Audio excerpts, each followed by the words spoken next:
Hello, ये मेरा story telling का चैनल है। अगर आप लोगों को अच्छा लगे, मेरी स्टोरीज अच्छी लगे और आपके जीवन से रिलेट करें, अपने फ्रेंड्स के, आपके एनवायरनमेंट से, आपकी चीज़ों से रिलेट करें, तो मेरे चैनल को जरूर सब्सक्राइब कीजिएगा। मैं समाज सेवी संतोष पंकज चौहान।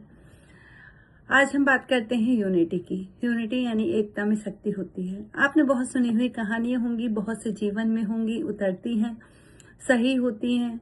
बहुत पहले हमारी नानी दादी सुनाया करती थी, आज भी वो प्रासंगिक होती है, उनकी वैल्यू उतनी की होती है। तो यूनिटी इज स्ट्रेंथ या एकता की शक्ति की आज हम बात करते हैं। बहुत समय पहले की बात है। एक गांव था, उसमें एक व्यक्ति था जिसके 4 पुत्र थे और चारों बेटे उसके बहुत ही अच्छे, कामयाब और सफल थे। वो व्यापारी भी बहुत खुश रहा करता था कि उसके बेटे बहुत अच्छे हैं, उसका अच्छे से व्यापार संभालते हैं। लेकिन क्या होता है कि जीवन बहुत अच्छे से चल रहा था।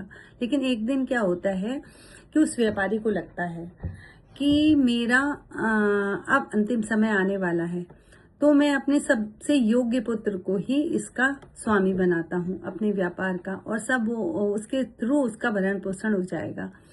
तब उसकी पत्नी कहती है, नहीं, आप अपनी संपत्ति में आपने आज तक जो भी अर्जित किया है जीवन में, वो अपने पुत्रों में समान रूप से बांटिए, और जिससे कोई झगड़ा ना हो, और आप उनको एकता की शक्ति बताइए कि जीवन में हम रहे ना रहे, वो बच्चे एक होकर रहेंगे। तभी उन्हें समझाइए कि एकता ही सबसे बड़ा बल है और वो किसी भी मुसीबत का सामना कर सकते हैं, कि कोई भी चैलेंज उठा सकते हैं। अब वो सोचने लगता है कि मैं क्या करूं।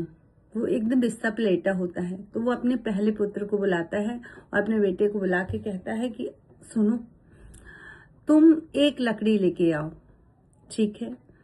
जितनी, तो वो एक लेके आता है, तो वो फिर उसे दोबारा बोलता है कि अब तुम जितनी लकड़ी ला सकते हो लकड़ी लेके आ जाओ। वो लेके आता है। दूसरा पुत्र जो होता है, उससे भी वही कहता है कि पहले एक लकड़ी लेके आओ। फिर वो कहता है उससे, आप जितनी चाहो ला सकते हो, जितनी आपकी सामर्थ्य है। इसी तरह वो अपने तीसरे पुत्र से कहता है कि जाकर आप एक लकड़ी लेके आओ, और फिर उससे कहता है कि आप जितनी ला सकते हो उतने ले आओ।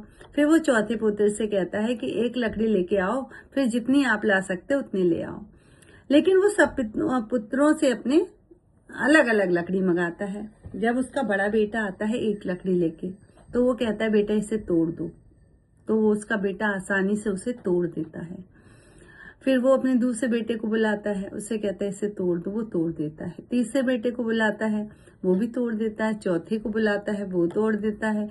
तो अब वो अपने चारों बेटों को साथ में बुलाता है और कहता है कि आप अब इस जो लकड़ी लाए हैं इसे बीच में रख दीजिए। तो वो बीच में रख देते हैं। बोलता है अब इसे एक कपड़े से बांध दीजिए। तो वो उसे बांध देते हैं, वो एक गट्ठा बन जाता है। अब वो कहता है कि आप इस गट्ठर को एक एक करके तोड़ दीजिए, जैसे अभी आपने एक एक लकड़ी को मेरे सामने तोड़ा था, आपने इकट्ठी की थी और आपने उसे तोड़ दिया। वो कहते हैं ये, हाँ, इसमें कौन सी बड़ी बात है पिताजी, अभी ये पूरा कर दिए जाते हैं आपकी इच्छा को। वो कहता है ठीक है। जब वो लेते हैं तो पहला बेटा प्रयास करता है, गट्ठा नहीं टूटता। दूसरा बेटा प्रयास करता है, फिर भी गट्ठा नहीं टूटता। फिर तीसरा बेटा प्रयास करता है, तब भी गट्ठा नहीं टूटता। फिर चौथा प्रयास करता है, फिर भी नहीं टूटता है। तो वो उसे कहता है कि आज मैं तुम्हें जीवन का सबसे महत्वपूर्ण सबक देना चाहता हूँ कि जब एक एक लकड़ी थी, अलग अलग थी, तो आपने उसे आसानी से तोड़ दिया, लेकिन अब ये इकट्ठी हो गई लकड़ियां, अब आप इनको नहीं तोड़ पाए।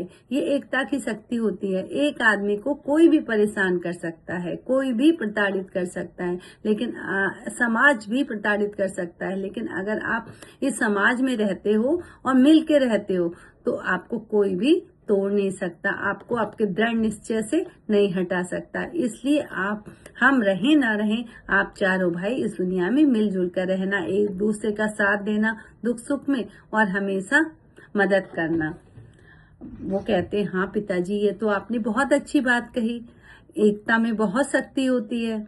आपने ये हमें उदाहरण से समझा दिया। आज के बाद हम चारों भाई मिलकर, परिस्थिति कैसे भी हो, मिलकर साथ रहेंगे। अगर आपको यूनिटी इज स्ट्रेंथ, एकता में शक्ति है, मेरी ये कहानी अच्छी लगे तो कृपया मेरे चैनल को लाइक, शेयर, सब्सक्राइब करें, अपने फ्रेंडों में शेयर करें।